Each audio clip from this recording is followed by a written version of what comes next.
남들이 들으면 정말 어떻게 저 따위 생각을 하냐고 손가락질하고 욕을 하실 걸 잘 알고 있습니다. 하지만 제 입장을 알고 나서도 어떻게 생각하실지가 너무 궁금했고, 그로 인해서 수많은 분들께서 봐주시는 이곳에 묻고 싶더라고요. 그래서 부끄러운 마음이 크지만 도움을 청하고 싶어서 제 사연을 적어보내게 되었습니다. 부디 끝까지 읽어주시고 현명한 조언 말씀 부탁할게요.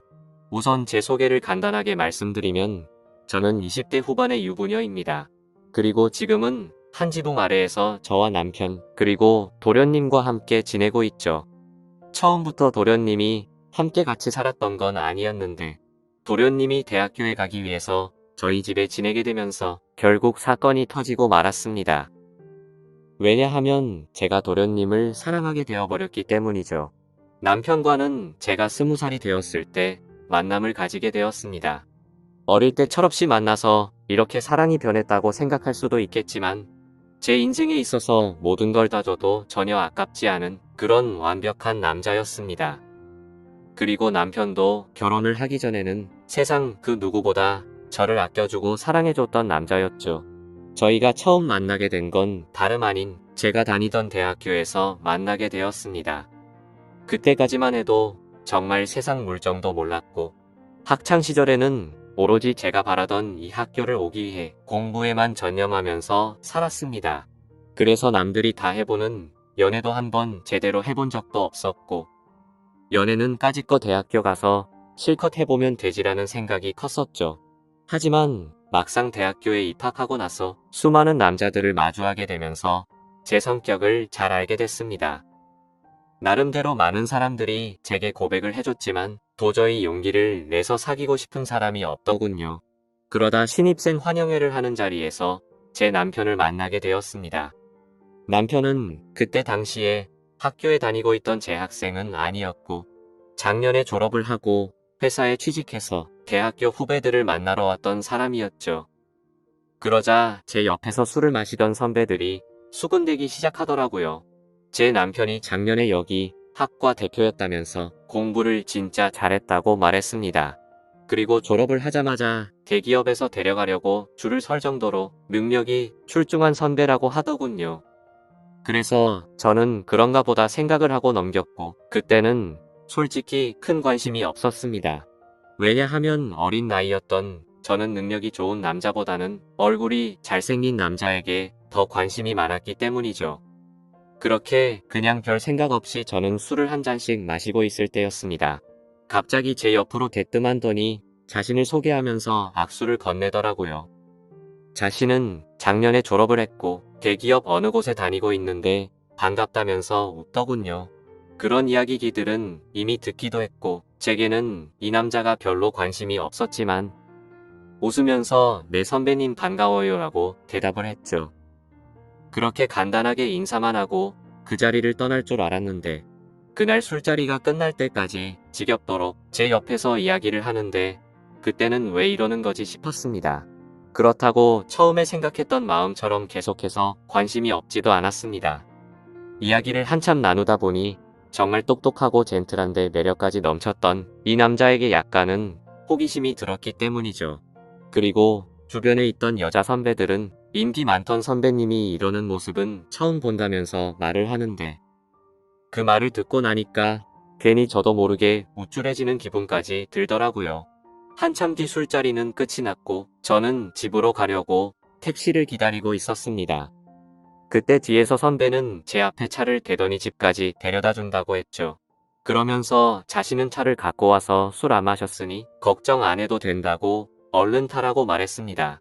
저는 술에 좀 취해서 피곤한 것도 있었고 처음으로 보는 외제차에 관심이 생겨서 그 차에 올라탔습니다. 그때는 무슨 정신이었는지 술에 취해서 온갖 헛소리를 했던 것 같네요. 선배님은 졸업하자마자 돈이 어디 있어서 이런 차를 샀냐고 하는 둥. 선배님이 이 학교에서 인기도 제일 많고 공부도 완전 잘했다면서요? 라며 정신없는 소리를 내뱉었죠. 그러자 그 선배는 자신보다 어린 동생이 혀가 꼬여서 헛소리를 하는 걸 좋게 봤는지 제게 귀엽다고 하더니 주말에 둘이서 같이 밥이나 먹자고 하더라고요. 저는 반쯤 정신이 나가 있었기에 별로 생각이란 걸 거치지 않고 약속을 잡게 되었습니다. 하지만 다음날 눈을 떠서는 망했다 싶은 마음이 들었죠. 물론 그 선배에게 호기심이 생기기는 했지만 그건 단순히 호기심일 뿐. 제가 꿈에 그리던 첫 연애 상대는 절대 아니었기 때문입니다. 그렇다고 술에 취해서 약속을 잡은 거라며 실수라고 할 수도 없는 노릇이었고 주말이 오기까지 너무나도 침울한 마음으로 한 주를 보내고 있었습니다. 결국 약속한 주말이 찾아왔고 남자와 단둘이 만나는 건 처음이었기에 내심 많이 떨리더군요. 저는 약속 시각에 맞게 약속 장소에 도착을 했고 고급스러운 식당 안으로 들어갔습니다. 선배는 먼저 와서 자리에 앉아 있었고 미리 주문을 했다면서 잠시 뒤에 코스별로 요리가 나오기 시작하더군요. 솔직히 뭔가 기분이 좋았습니다. 처음으로 와보는 고급스러운 식당에서 비싸 보이는 음식들도 먹으니 힐링하는 기분이 많이 들었죠. 그리고 선배는 상냥하고 차근하게 제게 음식에 대해 설명을 해주면서 섬세하게 저를 챙겨주더라고요. 아마도 그런 좋은 모습에 저도 모르게 제 마음은 점점 빠져들었던 것 같습니다. 처음에는 나가기 싫던 마음이 식사가 끝나고 나니 그런 마음은 이미 사라지고 없었죠. 식사가 끝난 뒤에는 선배의 차를 타고 외곽에 있는 풍경 좋은 카페로 향했습니다.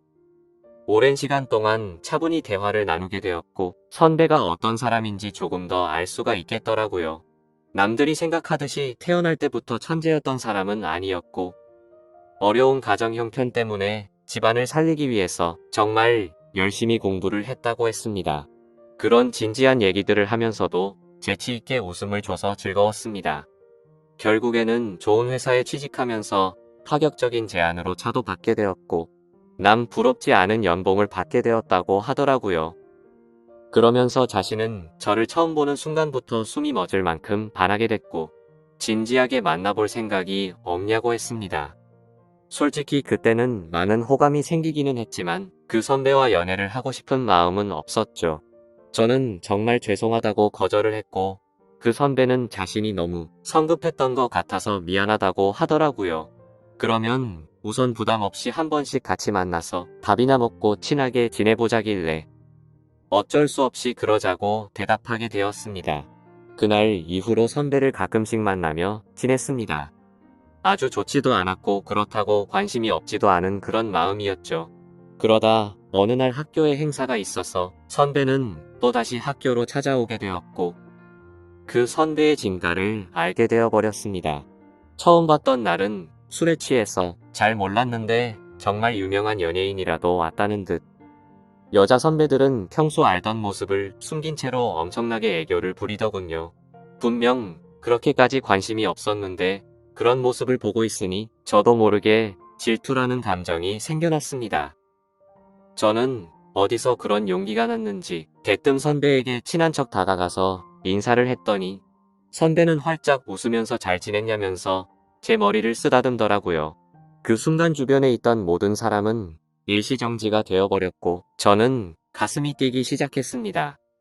그날 그 사건으로 인해 저는 제 진심을 알게 되었고 고백을 받았던 제가 오히려 선배에게 제 마음을 알려주고서 연애를 시작하게 되었죠. 처음에는 하나의 문제도 없다고 생각될 만큼 모든 순간이 행복했고 만족스러웠습니다. 그래서 어린 나이임에도 불구하고 저는 결혼 고백을 승낙하게 되었고 22살이라는 어린 나이에 유부녀가 되어버렸던 거죠. 그때는 이 사람과 지내면 평생이 행복하겠구나 싶었습니다. 하지만 그런 행복은 결코 오래가지가 않더군요. 처음에는 다른 신혼 부부들처럼 알콩달콩 행복했던 것 같습니다. 하지만 결혼을 하고 6년 정도가 지나게 되자 남편은 저를 가정부처럼 생각하는 듯 했죠. 부부라고 보기엔 어려울 정도로 대화도 잘 이루어지지가 않았고 야근을 밥 먹듯이 하다 보니까 함께 있는 시간도 점차 없어졌습니다. 처음에 그런 징조가 있을 때만 해도 저는 그런 현실이 슬퍼서 많이 울었습니다. 하지만 그런 슬픔도 시간이 갈수록 무뎌지더니 그러거나 말거나 라는 생각으로 지내고 있더군요. 그러던 어느 날 남편과 식사를 하던 중 남편은 무심하게 얘기를 하더라고요. 남편의 막내 동생이 취업을 하려고 면접을 보고 다녀야 하는데 취직을 할 때까지만 이곳에서 지내야 한다고 했죠. 저는 저와 한마디 상의도 없이 그런 결정을 내리고 통보하는 모습에 화가 났습니다. 결국에 또 싸움을 하게 됐고 도련님이 오면 나는 집 나갈 거라고 통보하고 방으로 들어가 버렸죠. 하지만 제 협박 아닌 협박은 남편에게 전혀 통하지도 않더군요. 그러거나 말거나 라는 마음인지 주말 아침 일찍 현관 벨이 울려서 봤더니 도련님이 왔더라고요. 저는 미리 알지도 못했기에 깜짝 놀랐습니다. 그저 당황스럽기도 했고 남편 때문에 화도 났었고 그런 복잡한 마음이었던 것 같네요. 하지만 그런 상황을 전혀 모르는 도련님에게 문도 열어주지 않을 수는 없어서 문을 열어주고는 아무렇지 않은 척 반갑게 인사를 건넸습니다. 마지막으로 봤을 때가 결혼식쯤이었는데 그 사이에 엄청난 미남의 남자로 컸더라고요. 처음 보는 순간 제가 좋아하는 남자 배우를 닮은 외모에 키도 모델처럼 커서 솔직히 많이 놀랄 정도였죠. 저는 오랜만에 만나서 반갑다며 어떻게 몇 년 사이에 이렇게 다 컸냐고 말을 했습니다. 그러자 도련님은 저도 군대도 다녀왔고 어엿한 성인인데 당연히 다 컸죠 라면서 웃더라고요. 아무튼 갑작스럽게 벌어진 상황에 도련님이 언제 올지를 몰랐다며 얼른 방 정리를 마무리한다고 했더니 괜히 이렇게 민폐 끼치게 돼서 죄송하다며 저를 돕겠다고 하더군요. 그렇게 함께 비어있던 방을 쓸고 닦고 정리를 마치면서 어색함이 싫었기에 많은 대화들을 나누었습니다. 도련님은 여자친구가 없는 상황이었고 남들처럼 대학교를 끝마치지 않은 이유가 사실 따로 있었더군요. 남편에게는 취업을 하기 위해서 왔다고 했지만 제게 비밀이라면서 말해준 사실은 오디션을 보기 위해서 왔다고 했습니다.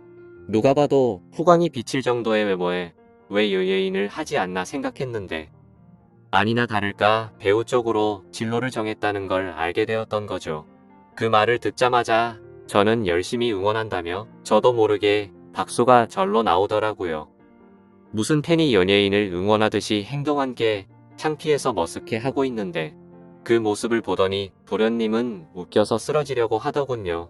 그래도 그 덕분에 뭔가 어색함이 조금은 살이 지는 듯 했죠. 그렇게 짐을 다 풀고 나서 도련님은 밖에서 일을 좀 보고 온다며 집 밖으로 나갔습니다. 그제서야 조금 정신이 번쩍 들더라고요. 이제 와서 다시 집에서 나가라고 할 수도 없는 노릇이고 어쩔 수 없이 당분간은 함께 지내야겠구나 생각하고 체념을 했습니다. 그날 저녁 남편과 도련님은 함께 식사를 나누면서 그동안의 회포를 풀었고 다음날부터는 가정주부인 저와 따로 일이 없던 도련님은 대부분의 시간을 함께 보내게 되었습니다. 혼자서 외롭게 있던 집에서 도련님과 이것저것을 함께하니 예전과는 달리 무료할 틈이 없었죠. 혼자 하던 식사를 함께 먹게 되었고 장을 보려고 나가려고 하면 어느새 제 옆에 따라와서는 무거운 짐들을 다 들어주더군요. 그리고 쉬면서 보내는 시간에는 같이 TV도 보고 영화도 보는데 사소한 것들 하나하나 모든 게 너무 잘 맞아서 편하더라고요. 좋아하는 영화나 음악 같은 취향들도 비슷했고 너무 완벽주의자였던 남편과는 달리 엉뚱한 구석의 도련님은 제 마음을 편하게 해줬습니다. 그렇게 몇 달은 너무 쏜살같이 지나가게 되었고 저희는 뭔가 모르게 너무 가깝게 지내는 게 아닌가 싶을 정도의 사이로 지내고 있었죠. 그러다 어느 날 새로 온 그림을 벽에 달기 위해서 망치로 못을 내려치다가 그만 놓쳐버리고 말았습니다. 그런데 하필이면 망치는 다리 사이로 떨어지더니 제 발가락을 엄청 세게 내려친 거였죠. 그래서 저는 그 자리에서 크게 소리를 질러버렸고 방에서 있던 도련님은 깜짝 놀라서 뛰쳐나왔습니다. 그러더니 피멍이 나서 발가락이 엉망진창인 모습을 보더니 도련님은 엄청 화가 나서는 소리를 질러버리더군요. 자신한테 말하면 되는 걸 왜 굳이 해서 이렇게 다치냐면서 무섭게 다그치더라고요. 그러더니 너무 걱정하는 모습으로 눈물이 들썽거리면서 저를 들어 안더니 차가 있는 지하로 내려갔습니다. 정신없이 뛰어가는 와중에도 제게 아프지 않냐고 물어보길래 저는 너무 아프다고 말했고 조금만 참으라더니 병원으로 쏜살같이 갔죠. 급하게 치료를 끝내고 나니 도련님은 화를 낸 게 무안했는지 사과를 하더군요. 형수님이 다치셔서 너무 깜짝 놀라서 화를 내게 된 거라고 죄송하다고 했습니다. 그런 모습을 보고 있으니 제 걱정을 해준 도련님의 모습에 고마운 마음과 묘한 마음이 들어서 괜찮다고 했죠. 그렇게 도련님과 저는 집으로 돌아가게 되었고 저녁 늦은 시간에 남편이 들어와서 오늘 있었던 일을 말해줬습니다. 그런데 남편은 쳐다보는 둥 마는 둥 하더니 조심 좀 하지, 이 한마디가 끝이더군요. 아마도 그때부터 남편에게 향하던 사랑이 완전 식어버린 듯 합니다. 그날이 있고 며칠 뒤 남편은 중요한 일이 있어서 하루 동안 출장을 다녀온다고 하더라고요. 그래서 그런가 보다 하고서 남편을 떠나보냈고 다리를 다친 저를 부축해주는 도련님과 함께 장을 보러 나갔습니다. 그런데 그날따라 주변에 보이는 커플들이 한없이 부러워 보였습니다. 남편과 밖에서 식사를 한 지는 언제인지 기억조차 나지 않았고 너무 비참한 인생을 사는 듯한 제 모습이 짜증이 났죠. 그래서 도련님에게 오늘 우리 외식하고 들어갈까요? 라고 물었고 도련님과 함께 결혼 전에 자주 가던 단골 식당으로 갔습니다. 식당 주인 아주머니께서는 왜 이렇게 오랜만에 왔냐면서 어떻게 미모가 예전 그대로 예쁘냐며 저를 부끄럽게 칭찬을 해주시더라고요. 그 말을 듣고 있던 도련님은 저희 형수님이 예전에도 지금처럼 예뻤냐고 묻더군요. 그러자 식당 아주머니는 그때도 완전 예뻤다며 걸핏하면 다른 남자들이 번호 물어보고 가고 그랬다며 말하셨습니다. 칭찬에 괜히 기분이 좋아졌고 옛 생각도 나서 소주도 한 병 시켰죠. 그런데 소주를 한 잔 두 잔씩 먹다 보니 평소보다 많은 양을 마시게 되었고 결국 술에 잔뜩 취해버려서는 온갖 진상을 피우게 되었습니다. 술을 마시다 보니 감정이 복받치게 되었고 저는 갑자기 눈물이 나더라고요. 예전에는 이렇게 집에 갇혀있는 애완동물처럼 살지 않았는데 너무 외롭고 슬프다고 말했습니다. 그러자 도련님은 아직 젊은데 굳이 왜 그렇게 지내냐고 묻더군요. 그 말을 들으니 맞는 말이었습니다. 굳이 누가 이렇게 살라고 정해준 인생도 아닌데 그럴 필요가 없었죠. 도련님은 굳이 외롭고 슬픈데 억지로 참을 거 없다며 하고 싶은 대로 하라고 하더라고요. 그러다가 문득 궁금해져서 물었습니다. 형의 아내인데 이혼해도 상관없다는 거냐고 물으니 자신도 이곳에서 지켜보니 형의 행동이 심히 거슬렸고 그렇게 살 바에는 그게 더 낫지 않겠냐 하더군요. 그래서 저는 도련님이 보기에는 제가 이혼하고 나면 잘 살 수 있겠냐고 물었습니다. 형수님은 지금도 충분히 어리고 예쁘신데 당연한 거 아니냐고 하더라고요. 형수님만 아니었으면 자신도 반했을 거라고 하는데 무슨 말이지 싶어서 깜짝 놀라는 동시에 예쁘다고 해주는 말에 저도 모르게 심장이 두근거렸습니다. 그렇게 묘한 감정으로 도련님과 함께 집으로 들어왔고 도련님은 간단히 한 잔 더 하지 않겠냐고 물어보더라고요.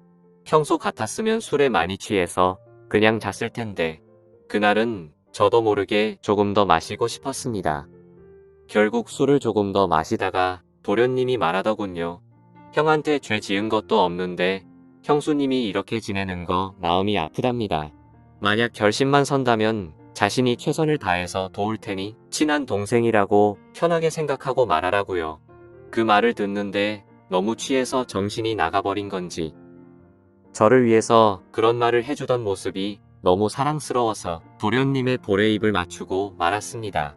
저도 모르게 충동적으로 그런 행동을 하고 나서는 정신이 번쩍 들었고 죄송하다는 말을 하고는 피곤해서 먼저 잔다면서 방으로 도망가 버렸죠.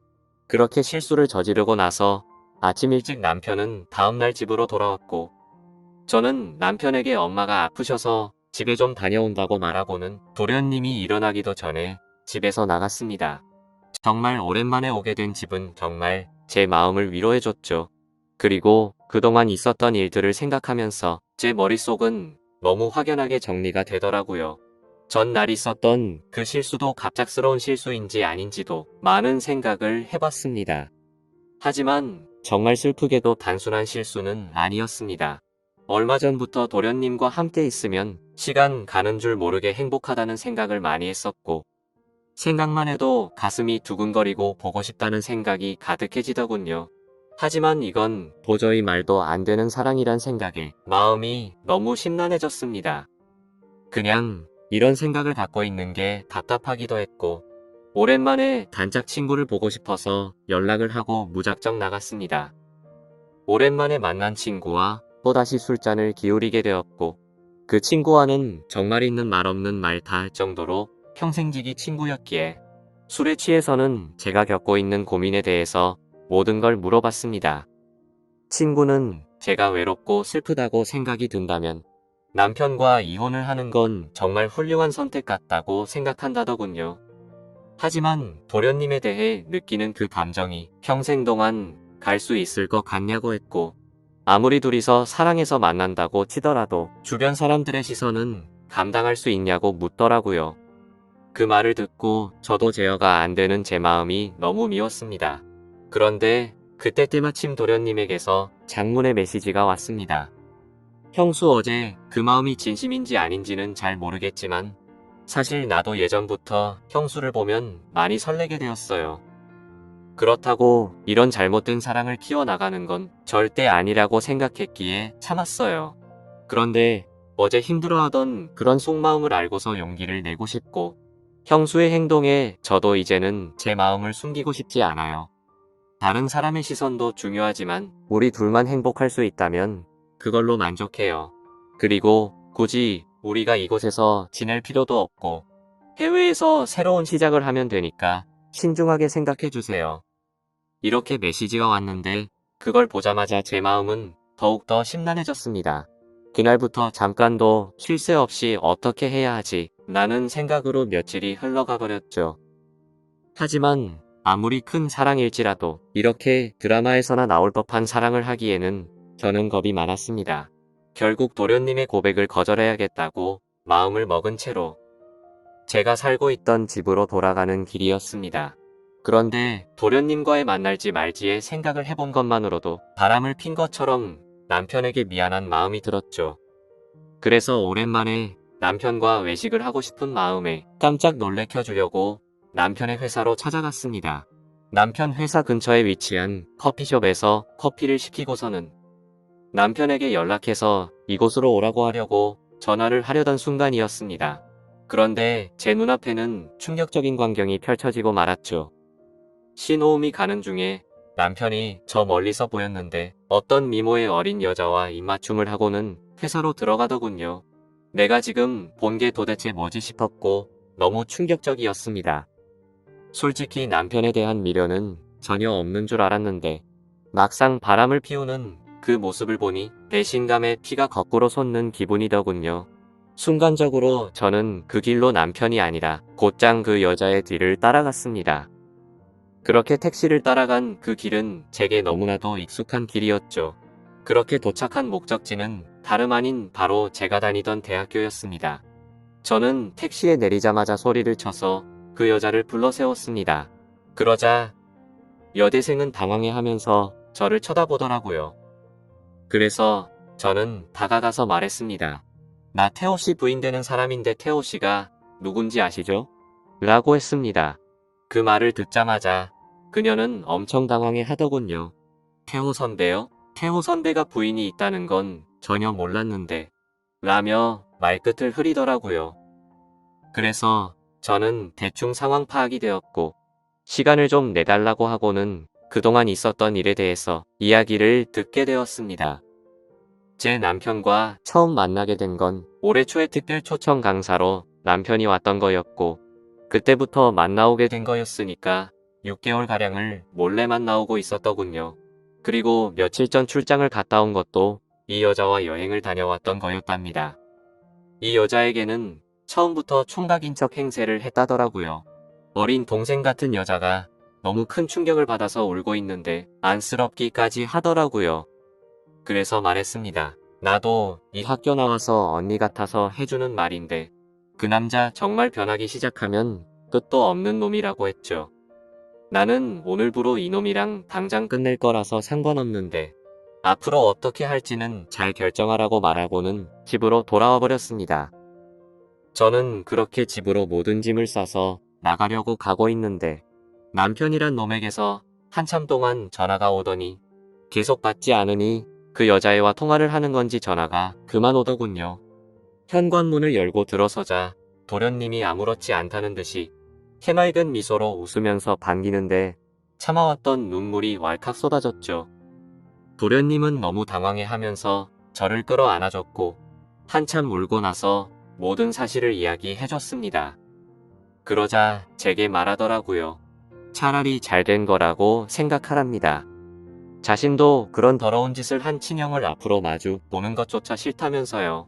하지만 그 순간에는 일단 당장은 짐을 싸서 나가고 싶고 한순간도 그곳에 있기가 싫었습니다.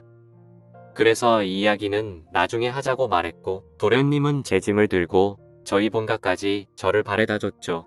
저는 오늘 있었던 상황이 정신이 없어서 온몸에 힘이 빠져서 잠이 들고 말았습니다. 그런데 그날 밤 벨소리가 울리더니 도련님에게서 전화가 오더라고요. 집 앞이라고 나오라고 해서 나가봤더니 얼굴에 피멍이 들어서는 저를 아프게 한 게 너무 열받아서 참을 수가 없었답니다. 그냥 너무 보고 싶어서 참아왔다며 친형이 한 짓 때문에 상처받아서 울고 있는 저를 보는 게 너무 슬펐답니다. 제가 자신을 선택하든 안 하든 형에게 자신의 마음은 솔직하게 다 말했다고 합니다. 저는 마음이 너무 복잡했지만 아무튼 그렇게까지 하고 왔는데 그냥 보내기가 싫더라고요. 그렇게 그날은 상처를 치료해줬고 다시 고민해보고 연락을 준다고 했죠. 그 사건이 있고 나서 며칠 뒤에 남편과는 만나서 이야기를 하게 됐습니다. 얼굴에 상처를 보니 차마 볼 수 없을 정도로 훨씬 심각한 상태더라고요. 그런데 그 모습을 보는데 전혀 불쌍해 보이지 않고 기분이 다 풀렸습니다. 남편은 잠깐의 실수를 한 거라며 제게 용서를 해달라면서 울면서 매달렸습니다. 하지만 저는 조금이나마 있던 마음조차도 이미 다 사라졌기에 제발 그만하라고 했죠. 솔직히 말해서 제 앞에 있는 이 인간의 얼굴을 보고 싶지 않았고 도련님의 얼굴을 보고 싶은 마음뿐이었습니다. 어떻게 이런 상황에도 불구하고 제 마음은 제 마음대로 되지가 않더군요. 한참을 아무 말 없이 가만히 있으니 남편은 직설적으로 제게 물어봤습니다. 동생이 너를 사랑한다고 했다는데 너는 걔를 어떻게 생각하냐고 하더라고요. 저는 뜨끔한 나머지 그걸 물어봐야 하는 문제냐고 말도 안 되는 소리라며 버럭 화를 내버렸고 남편에게 이혼 서류를 건네어 줬더니 더 이상은 아무 말 없이 도장을 찍어주더군요. 그렇게 결국에는 공식적인 남편과의 부부 사이는 끝이 나게 되었습니다. 그 뒤로는 위자료로 돈도 많이 생겼기에 도련님의 말처럼 해외로 가서 새로운 삶을 시작해도 무리가 없을 정도가 됐죠. 그런데 이렇게 이혼한 남편의 동생과 새로운 사랑을 시작하는 게 맞는 걸까 너무 고민이 되고 있습니다. 어느 정도로 사랑하냐고 묻는다면 자신 있게 말할 수 있을 것 같아요. 그 남자와 있던 1분 1초 모든 시간들이 너무 소중했고 지금 이 글을 쓰면서도 보고 싶고 참기가 힘이 듭니다. 하지만 누가 봐도 잘못된 만남이라고 손가락질 할 텐데 그건 두렵지가 않습니다. 다만 영원할 것 같아서 해봤던 사랑이 이렇게 산산조각 났는데 또 시작을 해도 되는 건지가 두려울 뿐이죠. 제가 앞으로도 어떤 삶을 살아가는 게 좋을까요? 제 앞으로의 미래를 위해서 현명한 댓글 남겨주시길 부탁할게요.